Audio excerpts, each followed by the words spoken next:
آج کے درس کے موضوع کے اعتبار سے جب میں نے آیت مقدسہ تلاوت کی، اس میں اللہ تعالیٰ نے ارشاد فرمایا کہ وَمَا الْحَيَاةُ الدُّنْيَا إِلَّا لَهْوٌ وَلَعِبٌ، کہ نہیں ہے یہ دنیا کی زندگی مگر کھیل کود۔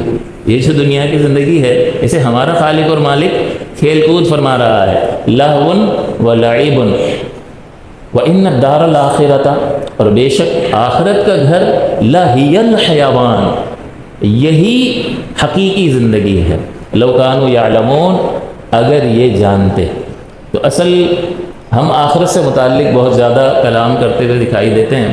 بندہ یہ بعض اوقات سوچتا ہے کہ یار اس زندگی کے بارے میں بھی تو بات کرو نا، ایک زندگی آئی نہیں ہے اسی کے بارے میں ہمیشہ باتیں ہوتی ہیں۔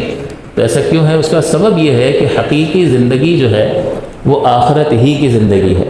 تو جب حقیقی زندگی آخرت کی زندگی ہے اور وہ ہمارا مستقبل اور فیوچر ہے اور وہ نہ ختم ہونے والی زندگی ہے، اس قدر وہ وسیع زندگی ہے، تو اس اعتبار سے دیکھا جائے تو اس زندگی کے مقابلے میں وہ زندگی بہت زیادہ وسعت رکھنے والی ہے اور ہمیشہ کی زندگی ہے۔ یا تو ہمیشہ کی نعمتیں ہیں وہاں پر، یا ہمیشہ کی سزا اور عذاب ہے۔ تو پھر یہ اہم ترین ہے یا نہیں ہے کہ اس کے بارے میں انسان کو سب سے زیادہ گفتگو کرنی چاہیے، تاکہ یہ احساس بیدار رہے اور انسان اس آخرت کے لیے، اس حقیقی زندگی کے لیے، اس اپنے مستقبل کے لیے تیاری کر سکے۔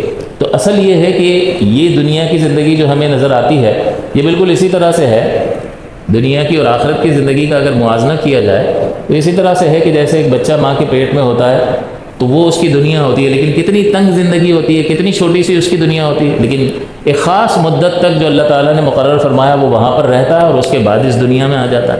اب ماں کے پیٹ کی دنیا کو دیکھیں اور اس کائنات کی دنیا کو دیکھیں، کتنا بڑا تفاوت اور فرق ہے کہ وہ وہاں سے ایک تنگ دنیا سے وقت پورا ہونے کی صورت میں منتقل ہو کر اس دنیا میں آ جاتا ہے۔ اسی طرح سے دنیا اور آخرت کا تقابل ہے کہ دنیا کی زندگی ایسے ہے جیسے بچہ ماں کے پیٹ میں ہے، جب یہاں پر اس کی مدت اور اس کا وقت مکمل ہو جائے گا تو یہ وسیع ترین دنیا کی طرف منتقل ہو جائے گا۔ اس لیے جو ہم موت کہتے ہیں، یہ موت جو ہے یہ زندگی، یہ سب کچھ ختم ہونے کا نام نہیں ہے، بلکہ موت کا آپ کیا کہتے ہیں؟ کسی کا کوئی وفات پا جاتا ہے تو آپ کیا کہتے ہیں؟ انتقال ہو گیا۔ انتقال کا مطلب کیا ہوتا ہے؟ کہ ایک جگہ سے دوسری جگہ منتقل ہو گیا۔ اس زندگی میں تھا، دنیاوی زندگی میں، اب آخرت کی زندگی میں منتقل ہو گیا۔ اس اعتبار سے دیکھیں تو یہ بالکل بات واضح ہو جاتی ہے کہ جو زندگی باقی رہنے والی ہے، جو اتنی وسیع زندگی ہے جہاں ہمیشہ رہنا ہے، اس کے بارے میں ضرور زیادہ سے زیادہ کلام ہونا چاہیے تاکہ انسان وجل رہے، چوکنا رہے، ہوشیار رہے، متنبع رہے اور اس آنے والی زندگی کے لیے وہ تیاری کرتا رہے۔ اور ویسے آپ کے سامنے، ہمارے سامنے جو زندگیاں ہیں اس میں آپ دیکھیں نباتات کی زندگی ہے، پودوں کی زندگی۔ اللہ تعالیٰ نے زمین کے بارے میں فرمایا کہ ہم اسے کیسا بارش برسا کر اس کو زندگی عطا کر دیتے ہیں۔ یہ وہ زندگی نہیں ہے جیسی حیوانات کی اور انسانوں کی زندگی ہے، لیکن بہرحال اس کو بھی حیات سے تعبیر کیا گیا ہے۔ جب پتا بالکل خشک ہو جاتا ہے تو آپ کیا کہتے ہیں؟ مر گیا، ختم ہو گیا۔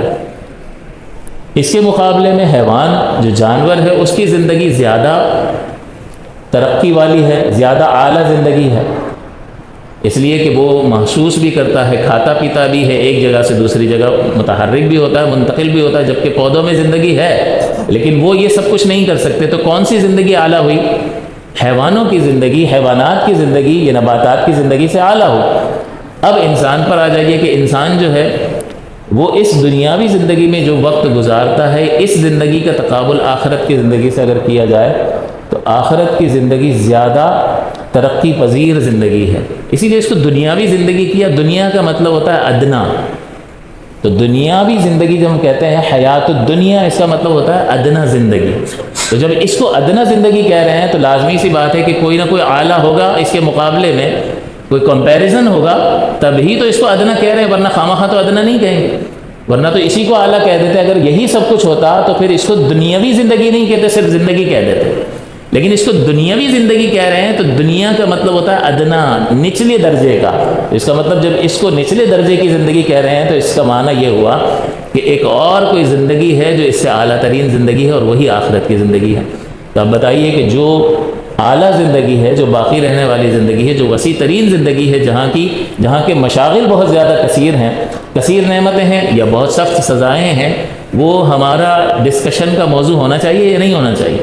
ہونا چاہیے، تاکہ ہماری توجہ اس طرف رہے کہ ہم اس گویا کہ ماں کے پیٹ کی طرح کی دنیا سے ایک وسیع ترین آخرت کی طرف، دوسری دنیا کی طرف جو حقیقی زندگی ہے اس طرف منتقل ہونے والے ہیں، اس لیے اس کو زیادہ تر جو ہے وہ موضوع بنایا جاتا ہے۔